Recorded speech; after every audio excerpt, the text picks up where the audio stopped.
what makes my Fibonacci compared to the rest so different? And my answer is very simple. I'm not trying to figure out some magic in there by combining high and lows of a small market movement and trying to expect a bunny come out of a hat. This is completely the opposite. I believe that Fibonacci needs to be mathematical formula. And that mathematical formula involves basically Fibonacci numbers. If you look into the initial theory of Fibonacci, you would see that it goes like 0, 1, 1, 2, 3, 5, 8, 13, and the number goes on and on and on. So therefore, in my Fibonacci analysis, I always look into applying Fibonacci waves when it comes to defining whether or not that high and low are applicable as a Fibonacci wave. And the first thing that I start applying all the time is making sure that, let's say, if I'm analyzing the market based on this wave, I want to make sure that this number of candles over here are Fibonacci numbers, which means I need to make sure that my wave over here needs to be one candle, which generally would not be high accuracy, two candle, which would be just a little bit of accurate, and three candle, it is around 60% accurate, five candle, over 85% accuracy. So I would generally tend to find 5 candle market movement in order for me to define a reliable Fibonacci wave. So that's the first and foremost activity that I take when it comes to Fibonacci analyzing. The next thing that I do is making sure that I apply the Fibonacci analysis on weekly time frame, no other smaller time frames. And it gives me the opportunity to be able to define the market movement according to the standards, so that I don't try to find a level that I want to see, but I want to enable the market to give me the opportunity to find the level that it wants me to trade. So it's just the other way around. In general, what traders do is they analyze the market to prove themselves right. And that's why 95% of them are losers anyway. Whereas the losers, what they do is that they try to find a way to prove themselves wrong and find what market is really trying to give them. And that's indeed what I'm trying to achieve when it comes to my Fibonacci analysis. But just briefly, bear in mind that the technicals will always work only if fundamentals are allowing them. So you need to make sure that you are not trying to prove yourself right all the time. That's extremely important for you if you want to be a profitable trader. That's the first thing. Secondly, this week we have the Brexit voting, which is on Thursday. It will start at 7 a.m. London time, and it will be over at 10 p.m. If I'm not mistaken. But the answers or the results will be announced on Friday early morning UK time.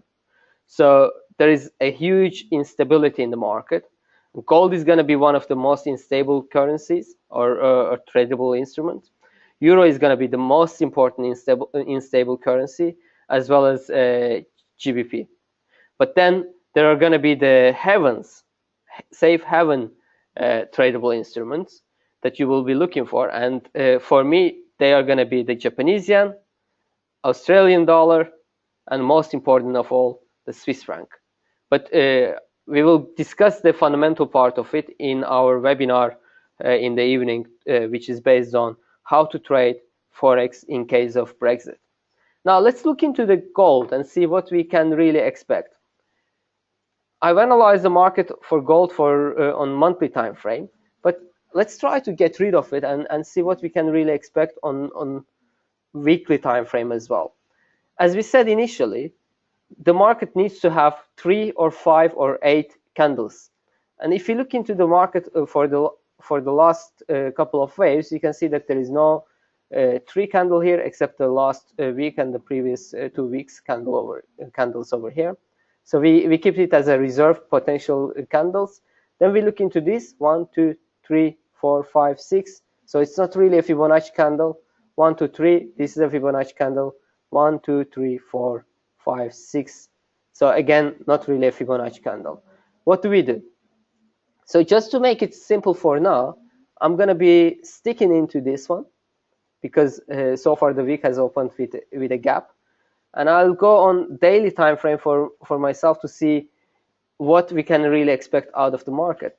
And the first thing that I see right now is that the market is above the 120-day moving average. These are simple moving averages on daily time frame. So what it tells me is that we are into the bullish market development. So the trend is bullish, despite the fact that we had a bearish gap over the weekend. So number one, bullish trend on a long-term time frame. Secondly, we are looking into the Fibonacci, and we can see that the gold is just about the 61.8%. If you remember, we said last week that I'm going to be looking for long opportunities from 1268 level. So that's the first Fibonacci entry that we can think of. However, though, the main thing that I'm looking for gold here is the 38.2% level, and that's the 1243.44 level that we are looking for. The main reason why I'm looking into that level is because of the fact that we have a massive support resistance level. You can see it continues all the way from here. The pair is, well, gold is going to be traded, if that is the case, just between 20 and 100 moving average, and 38.2% is a major retracement level anyway. So that being said, we would be looking for a buy limit opportunity from 1243.44 level, with our stop loss just below the level of 1222. I know it's 200 points market move. However, our take profit initially should remain at 1268 level, and the second level that we will be aiming for will be 1300. Last but not least, the third level that I will be looking for will be 1327 level, which is 110% Fibonacci retracement zone. So this is for gold. Now I'm going to look into crude oil. For crude oil, when we analyzed the market last week, we said that the destination for crude oil remains at 138.2% Fibonacci retracement zone. So we were talking about selling it below the 50 level, which I did actually. And we aimed for initially 47.70 level. That was our first target, just to keep it safe for us. Now, at the moment, the black gold, per se, has bounced off the 47 level, which is 138.2% Fibonacci retracement zone. And it is just below the 161.8% Fibonacci retracement zone as well. We can also go into smaller time frames to see the trend from a better perspective. And that can tell us that probably the market is going to be rising towards 50-51 level, and then it will be bouncing off because of mostly the Brexit. So Brexit involves economic instability. So the trust towards the economy is kind of put under pressure or under question mark. And that being said, we would be looking for short opportunities between $49.90 level to $51 per barrel level. That's going to be our crude oil trade opportunity, and we will be looking for crude oil in the coming weeks to collapse initially to 47.20 level, and from there onwards we will be looking for 43.75 level as our main target. Moving on to euro dollar, the market has been on a stupid rally so far. Well, it's not really a rally. It has been almost a year and a half.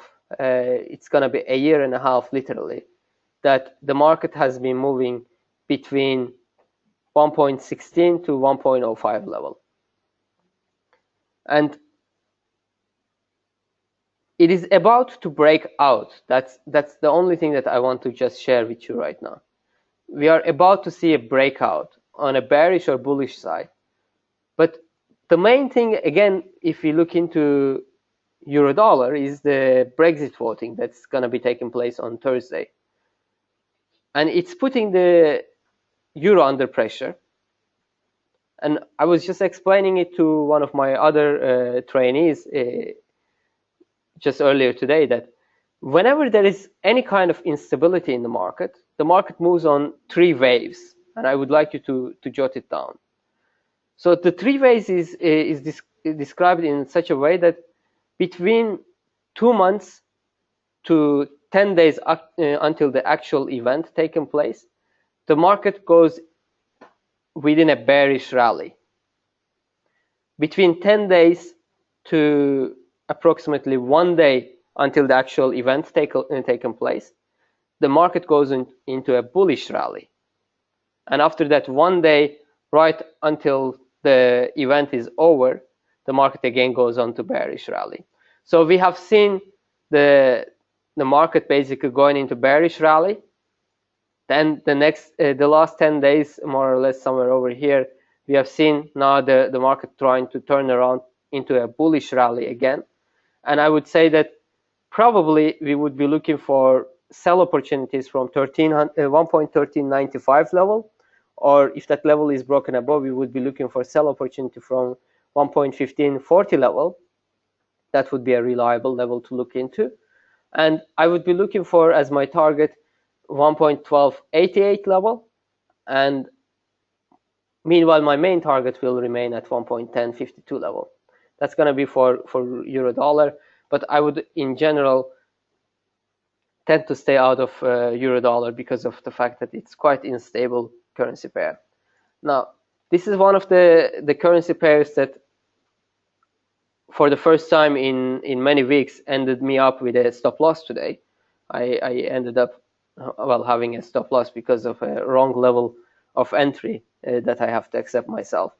But GBP Canadian dollar is the next one. As we said, that the crude oil is expected to start depreciating again, but the GBP has been appreciating right now because of the fact that we are between 10 days to 1 day period, and there are some polls coming out that Brexit vote will end up with the Remain rally rather than a Leave rally. So that being said, we could possibly expect the GBP Canadian dollar, not possibly, but most definitely I would even say so, to rally towards 1.9010 level, and that you can see is a psychological resistance level falling onto 38.2%, and that's going to be quite a realistic level. And from there onwards, we can go against the trend, and our target initially should remain at 1.8680 level. But the main target that we will be looking into will be remaining at 1.832025 level that we will have. That's in total close to 650, 700 pips of market movement that you can aim for as a result of this Fibonacci rally. On hourly time frame, you can see why I am really getting towards that level. Well, at the moment, the market has bounced off the 20-hour moving average. I have actually myself a pending sell limit order at which is mostly a intraday trading or intraday scalping that I'm aiming to get out of the market, and that level is at 1.8855 level. Meanwhile, I am convinced that the biggest and most important of entry should be at 1.90 level, such as the level that I've just outlined. Now, the next level that we are going to be looking into is going to be about USD Japanese yen. So you know that the Japanese yen is a safe haven asset. So is the US dollar as well. So we have been moving towards the market where Brexit is going to be inevitable, at least the voting part, and it's going to be creating instability. What will happen, you can ask yourself. And the answer is pretty simple. We should be expecting a strengthening in the Japanese yen. So that means that it's a bearish market development expectation on the USD Japanese yen. However, though, I am convinced that the Bank of Japan will not let the market to run that fast or that long, and unless my entry is triggered by the end of tomorrow, I'm referring to this level over here, which is at 102.76 level. Unless this level is triggered by the end of tomorrow, I will be looking for bearish market developments, and probably the market is going to be moving towards 100.70 level, which is going to be the main and most important level that we should be looking for. Now, let's look on to Fibonacci as well to see what we can really expect from the market. The only Fibonacci wave that I have been able to find for USD Japanese yen is the following one. Let's make this ray so that it's applicable for the rest. And that also says that I'm missing 200 level over here. So let's add that 200 level as well. By the way, when you add the percentage sign and dollar sign to the description, it gives you the level outlined as well. So when we add the 200 level too, you get to see that actually it falls right onto the level that we just discussed. The 200% Fibonacci retracement zone is right on the 100.47 level, and it falls onto the level over here that the market used to have a massive support resistance level, especially the sideways market movement of end of 2013 until the middle of 2014. We saw the market move within only 100 pips range.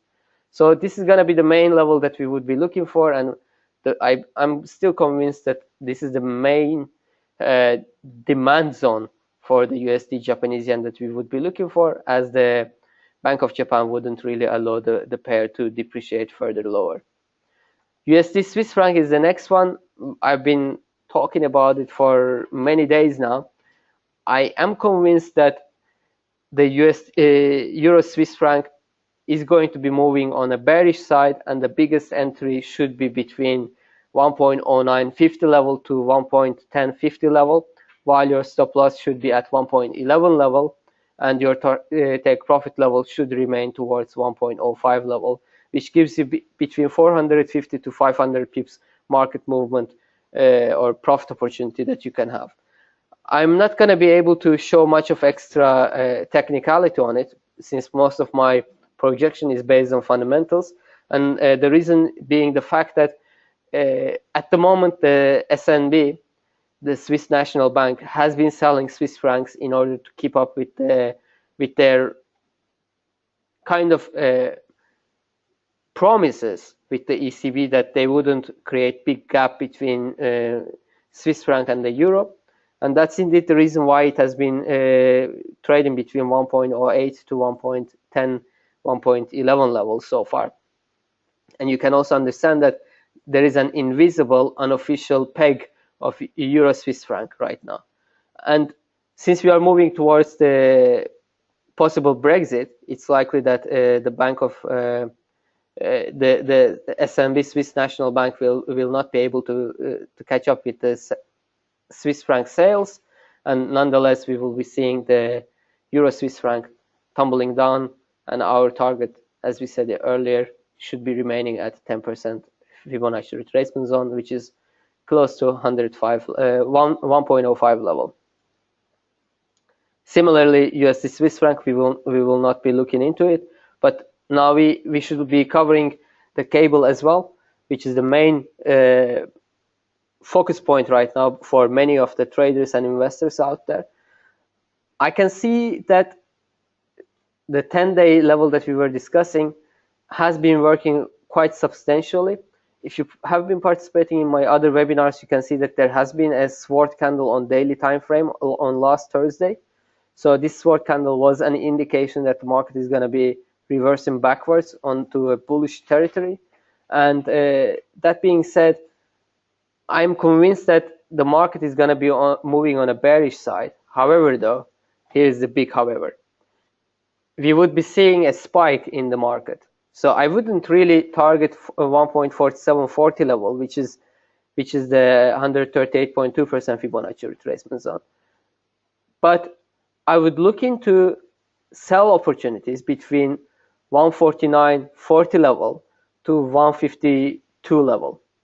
So I know this is a level of 260 pip difference in total, but it is likely that the market is going to be bouncing off and touching to either of these pairs or either of these levels. Especially, I'm convinced that this the level of 1.52 is going to be the most important one. If you go backwards, you can see that this is the level that market has been having a massive support resistance level, and there has been a clash of supply and demand within these levels. So nonetheless, don't try to short the GBP yet. Look for the level, or look for the pair touching the 1.4740 level, and between 1.4740 to 1.52 level, then you can look for short opportunities. Your initial and immediate take profit target will remain at 1.4520 level, just to keep it secure. However, though, the biggest and the most important level that we should be targeting for this pair is going to be at 1.4407 level for this pair, since it has been a pivotal level so far for the cable. And last point, which is Loonie. Now, for Loonie, if we look into the pair from a closer perspective, we can see 1, 2, 3, 4, 5, 6, 7, 8, 9. So 9 is not 5 or 8. We need to take a relative or realistic Fibonacci retracement zone, and this is the level over here. You can see 1, 2, 3, 4, 5 candles. So it's a good Fibonacci retracement zone. And if you want to look into the remaining part, let's actually delete all these.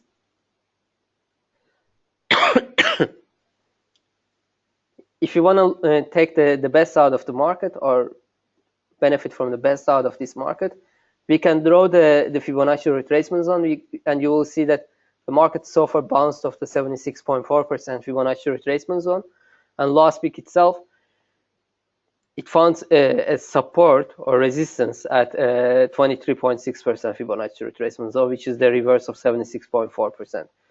On hourly time frame, which is the main one that we'll be looking into now, we can see that the 50 moving average is sloping downwards, and the 200 moving average, which is the blue one, is staying flat.